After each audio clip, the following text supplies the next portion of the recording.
मेरे को वो निकाल नहीं रहे हैं भारतीय जनता पार्टी से, तो मैं निकलूं क्यों? चुनाव के प्रचार के अंदर ये बातें कर रहे हैं, चुनाव के प्रचार के अंदर हमारी बात नहीं कर रहे हैं, बाड़मेर जिले की बात नहीं कर रहे हैं, धार की बात नहीं कर रहे हैं, सिर्फ नारे लगा रहे हैं, सिर्फ शब्दों का जो इस्तेमाल कर रहे हैं।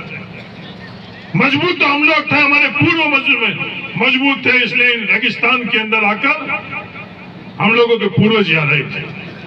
लील सर के कोई भी किसान लील सर का नहीं था।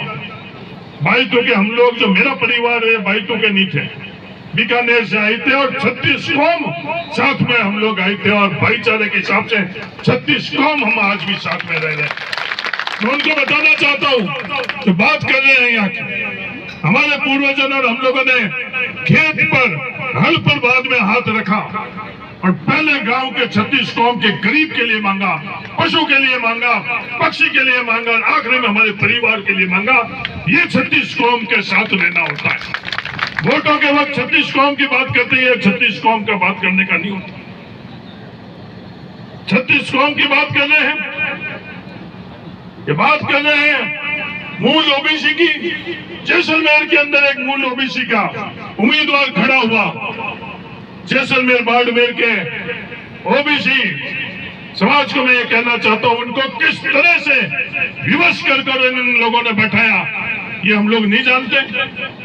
जो महाराज मूल ओबीसी को लेकर और इन विधानसभा चुनाव के अंदर खड़े हुए, उनके साथ आप लोगों ने क्या व्यवहार किया और क्या आचरण किया, ये बाड़मेर जैसलमेर के 36 कौम अच्छी तरह से जानते हैं।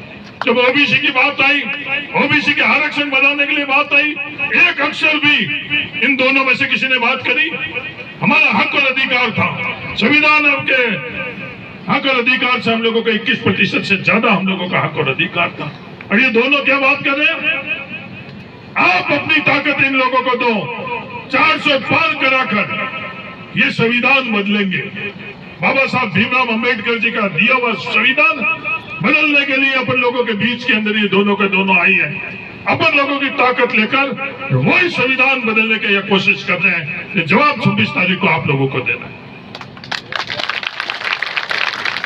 ये बात कर रहे हैं गफूर अहमद जी, आपने बात करी, कभी भी रीस खाकर नाराज होकर किसी का मदद करना है तो अपने लोगों की मदद करना। ये भेष बदलकर आए में लोगों को मदद कर अगर आप करोगे तो आपका और हमारा नहीं, इस देश का पूरे का नुकसान होगा, संविधान का नुकसान होगा, हर इंसान का नुकसान होगा। अपन साथ में थे, किसी भी तरह के ये विवाद पैदा करना चाहते हैं। उम्मीदवार राम जी बेनीवाल को उम्मीदवार बनाने के पीछे आज देश में इतनी बड़ी लड़ाई है। छोटी मोटी अपन लोगों की आपस की कोई भी बात है, अगर उसको नजरअंदाज कर हम लोग एकजुट नहीं होंगे तो हम लोग मजबूती से अपन लोगों की लड़ाई नहीं लड़ सकते। ये सच्चाई है। यहाँ आकर इन लोगों को किसान याद आते हैं, यहाँ आकर इन लोगों को जाट याद आते हैं। जब जाटों के खिलाड़ी दिल्ली के फुटपाथ के ऊपर बैठे थे, मैं इन लोगों से पूछना चाहता हूँ, उस दिन ये कहा थे दिल्ली के अंदर आप लोगों ने भेजा, आप लोगों ने दिल्ली में भेजा और कुछ चंद कदम दूर ये थे, और ये लोग उन किसानों के लिए, जाटों के खिलाड़ियों के लिए इनके पास 1 मिनट नहीं था, यादव के खिलाड़ियों के लिए इनके पास 4 कदम जाने के लिए नहीं था। जब ताकड़ी तोली गई तो एक किसान के लिए और जाट के जैसे, और ये दूसरी तरफ अपने खुद के दिल के लिए जब बात हुई तो अन्याय होते हुए भी हम लोगों के साथ में खड़े नहीं रहे। कृषि बिल के समय जब ये बात करते हैं कि ये कौन सा मंत्रालय है, हिंदुस्तान के किसानों के साथ अन्याय हो रहा था, कभी एक शब्द भी इन्होंने बोला?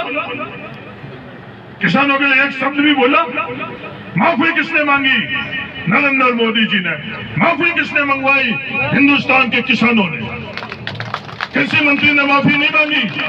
जिस दिन इस कृषि बिल को वापस लेना था उससे 2-3 दिन पहले ही कृषि मंत्री जो कह रहे हैं कि मैं आपका हूं, वो किसके साथ में खड़ा था? वो किसानों के साथ में नहीं खड़े थे। मैं बोलने के लिए नहीं बोल रहा हूं, कोई भी आंकड़े और कोई भी समय, उस समय कौन क्या बोल रहा था, कोई कौन क्या कर रहा था। कर्नल सोनाराम जी वहां जाकर जो उनका अनुभव था उससे उन्होंने फैसला लिया कि सत्ता और सरकार के तरफ नहीं रहना, किसानों के साथ में रहना। मैं तहे दिल से आपको धन्यवाद देना चाहता हूं।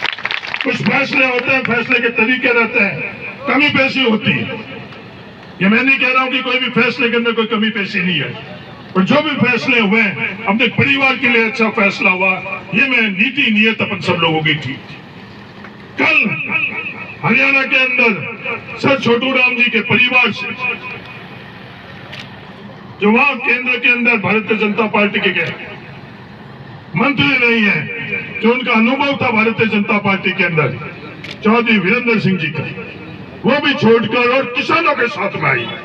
तो बाड़मेर के किसानों, ये फैसला आप लोगों को करना है कि इस किसान की जाजम पर आकर किसानों को ताकत देकर किसानों को आगे बढ़ाना है, या एयर कंडीशन में बैठे हुए मुख्यमंत्री जी के पास जाकर अपनी ताकत का वहां नतमस्तक होना है। ये फैसला आप लोगों को करना है। आपकी ताकत उम्मीदवार राम बेनीवाल को देकर अपनी आवाज बुलंद लोकसभा में करवानी है कि आपकी ताकत वहां जाकर एयर कंडीशन के अंदर मुख्यमंत्री जी के सामने नतमस्तक होकर आपकी ताकत का क्या हासिल करना है, फैसला आप लोगों को करना है।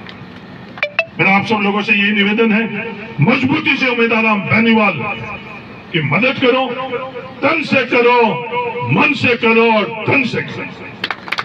मैं धन शब्द इसलिए बोल रहा हूं, इससे पहले किसी चुनाव के अंदर मैंने ये बात नहीं करी कि हजारों करोड़ रुपए इस सामने के अंदर ये जो कुछ भी आप देख रहे हो, यहाँ पर जो भी यहाँ से बाहर आप लोग ये माया देख रहे हो, वो धन की ताकत की माया है। उम्मीदवार राम बेनीवाल के साथ आप हो, उम्मीदवार राम बेनीवाल के पास आप लोगों की ताकत है। वॉकी टॉकी लेकर हजारों करोड़ रुपए खर्च कर ले जा रहे थे। मैंने बात करी तो किसान का नौजवान आज वो वॉकी टॉकी हाथ में लिया हुआ, आज यहाँ नील सर से और बासड़ाओं के बीच में किसान के हाथ में भी वॉकी टॉकी है। दुनिया को दिखाना चाहता हूँ, ये किसान के पास कलम की भी ताकत है, ये किसान के पास हल की भी ताकत है, ये किसान के पास विज्ञान की भी ताकत है। हिस्सेदारी और भागीदारी सबकी बराबर है, यही संघर्ष हम सब लोगों का, हिस्सेदारी और भागीदारी अपन सब लोगों की सुनिश्चित करेंगे, सबकी साथ में लेकर अपन आगे बढ़ेंगे। और इसलिए आप से निवेदन है कि आप पूरी ताकत से, तन से, मन से, धन से उम्मीदवार राम बेनीवाल की मदद करो। धन्यवाद। जय हिंद। धन्यवाद आदरणीय हरिजी चौधरी साहब।